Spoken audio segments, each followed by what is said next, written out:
সকালবেলা থেকেই ভিডিওটা শ্যুট করছিলাম। এডিট করতে গিয়ে দেখি সকালের কয়েকটা শ্যুটের ভিডিও একেবারে ডিলিট হয়ে গেছে। কয়েকটা ভিডিও আগের দিনে ডিলিট করতে গেছিলাম, তো সেইখানেই হয়তো এটা হয়েছে। কি আর বলো, মন খারাপ করে এই 3 মিনিটের ভিডিও এডিট করে দিচ্ছি, কারণ রেগুলার ভিডিও তো রেগুলার দিতেই হবে। আর এখানে দেখতেই পাচ্ছ ভাই আর আমার পাগলামো, মানে ভাই এরকমই করে আর আমিও এরকমই করে থাকি। তাই ও এসে বলছে যে দেখ তো দিদি এটাকে কেমন লাগছে, ওই একটা কি মুভি আছে না, ওই মুভিটারই ওরকম।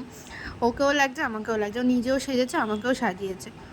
তো এটাই, আর মনটা প্রচণ্ড খারাপ হয়ে গেছে। অনেকগুলো ভিডিও শ্যুট ছিল, সেগুলো সবই ডিলিট হয়ে গেছে। তো এখন বাজে ঘড়ির কাঁটায় 12টা 40। তো স্নান টান হয়ে গেছে, আমার স্নান টান করে চলে এসেছি। সকাল থেকে সেইভাবে ক্যামেরার সামনে আসিনি, সরি। তো আমি কিছু কথা বলছিলাম, মানে কথা তোমাদের সাথে শেয়ার করবো বলেই ভিডিওটা অন করেছিলাম। তো ঠাম্মি এসেছিলো, ঠাম্মিরও সেম কানে এখন ব্যথা করছে, যেরকম আমার হয়েছিল ইনফেকশন ওরকম হয়নি, কিন্তু হালকা হালকা ব্যথা করছিলো বলে এসেছিলো। তো আমি বললাম ডাক্তার না দেখিয়ে মানে ড্রপটা না দেওয়াই ভালো। তো ওই জন্যই তো যেটা বলছিলাম সেটা বলি। তো ভিডিও তো শ্যুট করেছিলাম, আগের দিন ভিডিও দিয়েওছিলাম, 2 দিনের ভিডিও একসাথে দিয়েছিলাম। বুধবার আর বৃহস্পতিবারের ভিডিও একসাথেই তোমাদের সাথে শেয়ার করেছিলাম। তো সেই ভিডিওটাতে এখন মানে ভিডিও এডিট করে পাবলিশ করতে করতে মোটামুটি আমার 11:30-12টা বেজে গেছিলো। তো হয়তো তোমাদের কাছে নোটিফিকেশান যায় কি যায় না আমি ঠিক জানি না, সেটা আমাকে একটু প্লিজ কমেন্ট করে বলো। আর তোমরা অনেকেই দেখছো না, তাই জন্যই আরও মেনলি বলা। তোমাদেরকে আমার মিনি ব্লগগুলো দেখতে ভালো লাগে নাকি এই বড় ব্লগগুলো তোমাদের মনে হয় দেখতে ভালো লাগে না? তো সেটা আমাকে প্লিজ একটু কমেন্ট করে বলো। আর আজকে শুক্রবার, কলেজে যাওয়ার কথা ছিল, কিন্তু চারিদিকের পরিস্থিতি এতটাই খারাপ ভয়াবহ যে তাই জন্যই যেতে পারিনি।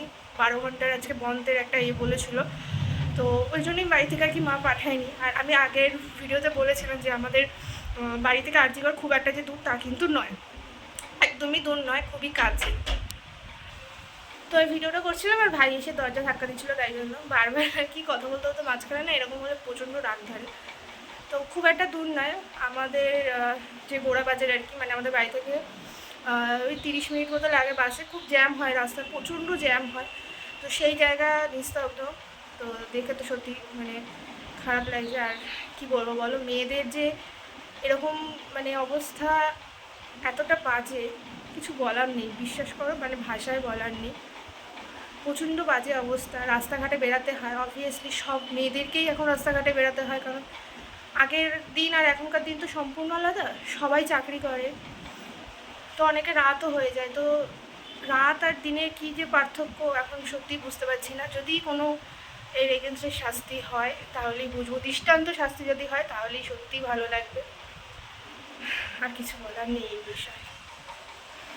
তো এখানে কাঁকরোল সিদ্ধ দিয়েছিল মা, আর তার সাথে লঙ্কাটা নিয়েছিল মা, ওটা মনে হয় সিদ্ধটা মেখে ভাত দিয়ে খাবে। আর এখানে ছিল সয়াবিন আলু তরকারি, আমার খেতে খুব ভালো লাগে। আর সন্ধ্যেবেলায় চাটা খেয়েছিলাম, তারপরে না ভিডিও কোনো কিছু শ্যুট করার হয়নি। শনিবার সকাল সকাল বেরিয়ে গেলাম, ব্যাগ রয়েছে, তার মানে কোথায় যেতে পারি বলো তো? কলেজে যাচ্ছি। তো টোটোয় করে যাচ্ছিলাম, দেখতে পাচ্ছ তো প্রচণ্ড রোদ্দুর। এই সকালবেলা কিন্তু ঝাঁ চকচকে রোদ্দুরটা হয়, তারপরে কিন্তু আর সারাদিন বৃষ্টিই হয়েছিল। আর এই দেখো পুজোর একটা পার্সেল চলে এসছে সবার ফার্স্ট, কার বলো তো এটা? আমার বাবার। তো বাবা তো সবাইকেই দেয়, বাবাকে তো আর কেউ দিতে পারে না, মানে কেউ দেয় না বলতে আমি দিই আর মা দিই, আর তো কেউ দেয় না। তো সেই জন্যই বাবার জন্য এই গেঞ্জিটা খুব ভালো লেগেছিলো, পছন্দ হয়েছিল। এখন যেহেতু মানে মিশোতে পুজোর অনেক কালেকশন বেরিয়েছে, সেখান থেকেই একটা পছন্দ করে নিয়েছি। তোমরা কমেন্ট করে বলো কেমন হয়েছে। আর আজকে যেহেতু শনিবার, তো পনির এনে রেখেছিল বাবা, সেটাই আর কি আমি রান্না করছি। পড়তে গেছিলাম, পড়তে থেকে চলে এসেছি। আমার না একদম মনেই থাকে না ভিডিও শ্যুট করার কথা, তাই মনেও ছিল না। আর কি বলবো, করাই হয়নি, দুঃখের বিষয়। এখানে আলু কাটা আছে, জিরে ফোড়নও দিয়ে দিয়েছি, পনিরটা একটু হালকা করে ভেজে রেখেছি। আর আমি এখন সকালবেলা চা খেতে খেতে ভিডিও করছি, তো তাই ভয়েসটা একটু ম্যানেজ করে দিই, একটু অন্যরকম হতে পারে। আর এত সকাল সকাল তো গাড়ি ঘোড়া যাবেই। আর এই দেখো পনির এখানে ভাজা হয়ে গেছে, তোমাকে আগেই দেখালাম তোমাদেরকে। আর এখানে অল্প একটু আদা দিয়েছিলাম বাটা, যেহেতু নিরামিষ আর তো কিছু দেওয়ার নেই। আর এখানে দিয়েছিলাম একটুখানি জিরে ফোড়ন দিয়েছিলাম, আর লঙ্কা দিয়েছিলাম, টমেটো দিয়েছিলাম, আলু, ব্যাস আর কিছুই দিইনি। পনির দিয়ে ঝোলটা ফুটছিল, তারপরে লাস্টে একটুখানি ঘি দিয়ে নামিয়ে নিয়েছিলাম। তো পনিরের রেসিপিটা আমি এইভাবেই করি। আর ভিডিওটা ভালো লাগলে তোমরা লাইক কমেন্ট শেয়ার করতে একদম ভুলো না। আর তোমরা না প্লিজ একটু কমেন্ট করে বলো না যে তোমাদের কি মিনি ব্লগগুলো বেশি ভালো লাগে। তোমরা মিনি ব্লগগুলো দেখো, কিন্তু বড় ভিডিওগুলো কেন দেখো না আমি জানি না, বিশ্বাস করো। আর আজকে আমার 2খানা ভিডিও পেন্ডিং পড়ে আছে, সেই 2টো ভিডিও আমাকে করতে হবে।